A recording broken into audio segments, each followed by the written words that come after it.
Bonjour, aujourd'hui j'aimerais vous proposer une réflexion sur l'étude des textes bibliques. Samuel vous a proposé une réflexion sur l'approche narrative. Vous avez eu l'occasion aussi de voir dans une autre vidéo comment bien déterminer les limites d'un texte. Aujourd'hui j'aimerais vous proposer la méthode inductive. La méthode inductive, c'est une méthode en 3 points, relativement simple. Le premier, c'est observer le texte. Le deuxième, c'est comprendre le texte. Et le troisième, c'est l'actualiser. Observer le texte, c'est ce que dit le texte et comment il le dit. Comprendre le texte, c'est ce que le texte veut dire. Et actualiser le texte, c'est qu'est-ce que le texte me dit aujourd'hui à moi en particulier ou dans la société dans laquelle je vis.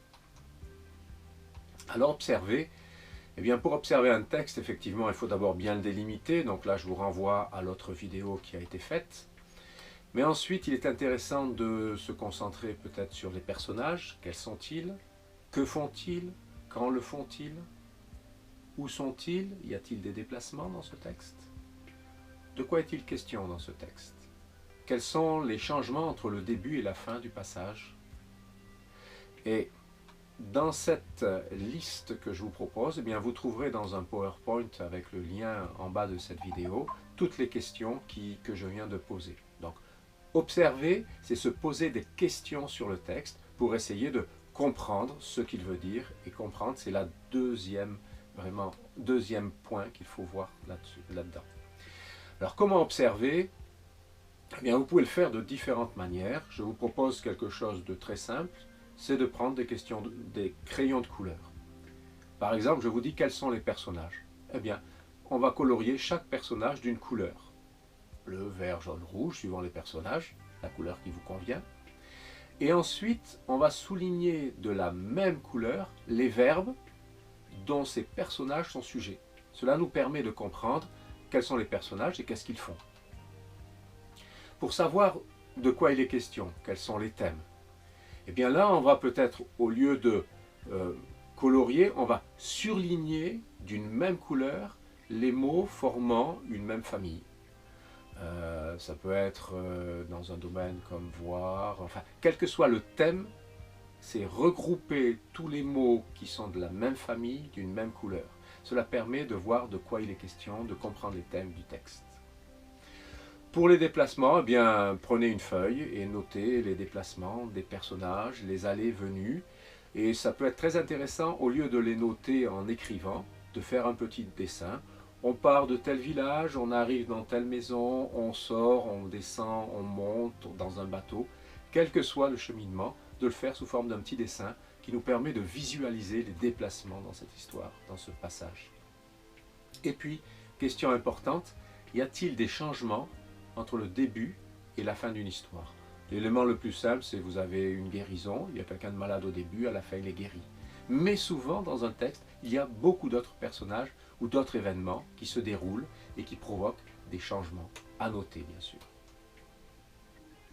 Une fois que vous avez un petit peu la vue générale, que vous avez observé le texte, sans essayer d'en tirer aucune conclusion, simplement comprendre ce qui se passait à l'intérieur, bien maintenant il s'agit de continuer d'approfondir cette compréhension du texte en s'assurant que le vocabulaire utilisé est bien compris. Est-ce que je comprends tout simplement tous les mots qui sont dans ce texte? Sinon, eh bien, il existe quelque chose de très utile qui s'appelle le dictionnaire. Une fois que l'on a cela, on peut se poser la question, mais l'auteur, pour qui et pourquoi écrit-il? Quel est l'enseignement qu'il veut transmettre à ses auditeurs, c'est-à-dire à vous et moi qui lisons ce texte? Et ensuite, il est intéressant de vérifier évidemment que le bien fondé de sa compréhension, de ce que l'on a compris de ce texte, voir si c'est cohérent, si cela va avec l'ensemble de ce qu'il y a autour. Alors, comment comprendre? Eh bien, en regardant effectivement l'ensemble des thèmes, en regardant ce qui change, ce qui évolue, cela va vous donner le fil conducteur qui vous permet de voir la pensée de l'auteur évoluer. Et en suivant cette pensée, vous allez comprendre là où il vous emmène. Et une fois que vous avez ces éléments-là, eh bien, vous pouvez comprendre l'ensemble du texte.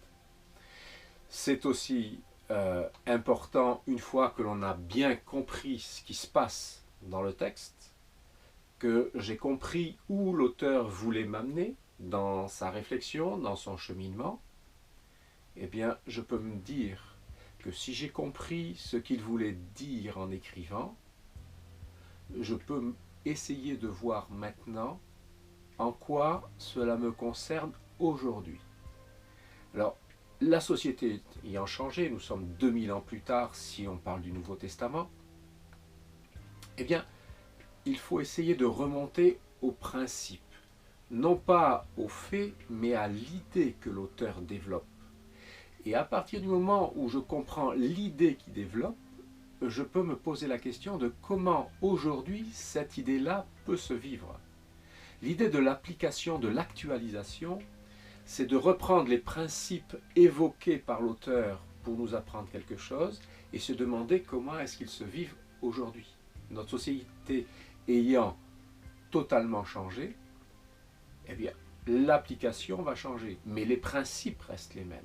Et donc, on va déboucher sur des objectifs de vie qui vont être concrets, qui vont nous permettre de voir ce que ce texte veut me dire, de comprendre, d'intérioriser pour ma vie quotidienne ce que l'auteur a écrit il y a 2000, 3000 ou plus, 3000 ans ou plus.